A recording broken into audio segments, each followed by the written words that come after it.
வரல. 5 வருஷம் பாமாயில் உளுத்தம் பருப்பு சக்கரெல்லாம் தரவில்லை. அதுக்கு தரவில்லை. உளுத்தம் பருப்பு வரல.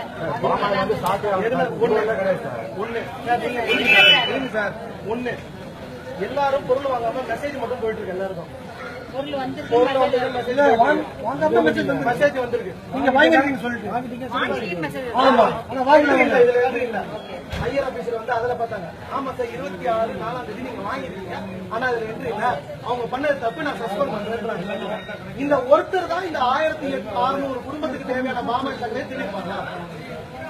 இதுக்கு பின்னாடி யாரெல்லாம் இருக்காங்க? இப்போ உங்க காரை வாங்கி அவசரமா என்ட்ரி போடுறாங்க. அது லைவ் ரெக்கார்டு 2 தான் ரெக்கார்டு இருக்கு.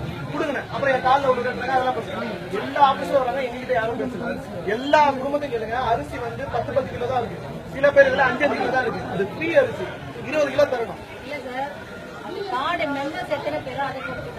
சரி மேடம், எனக்கு சரி மேடம், சரி எனக்கு 20 பேர் 7 பேர் இருக்கும். எல்லா மாசம் 10 கிலோ, எல்லா மாசம் 10 கிலோ. அப்ப ஏன் இது 10 அது 10 ஒரு 10 தான் வந்திருக்கு. 5 கிலோ மீதி 10 எங்க போகுது? அப்போ இங்க லோக்கல் மார்க்கெட்ல தான் சேல் ஆகுது. கன்ஃபார்ம் அது. அவங்களே அதை ஒத்துக்கிறாங்க, சஸ்பெண்ட் பண்றேன்றாங்க.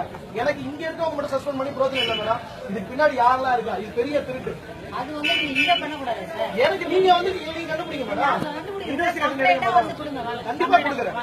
இப்ப இருந்து உங்களுக்கு வந்து எவிடன்ஸா கட்டுல சார் நீங்க ஒரு கம்ப்ளைண்டா கொடுங்க. இது எந்த டிபார்ட்மெண்ட் வந்து அங்க போய் நம்ம ஆக்ஷன் பண்ணலாம். இப்ப இவங்க பப்ளிக் நிக்கிறோம். நீங்க தனியா இதே மாதிரி தான் எனக்கு கிட்ட 1 மாசமா அழைக்கிறாங்க.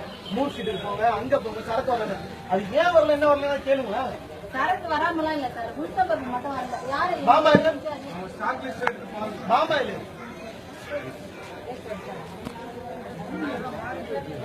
அவங்க ஆபீஸரே இருக்காங்க. அவங்க வெளியே வர மாட்டாங்க. பாமா இல்லையா?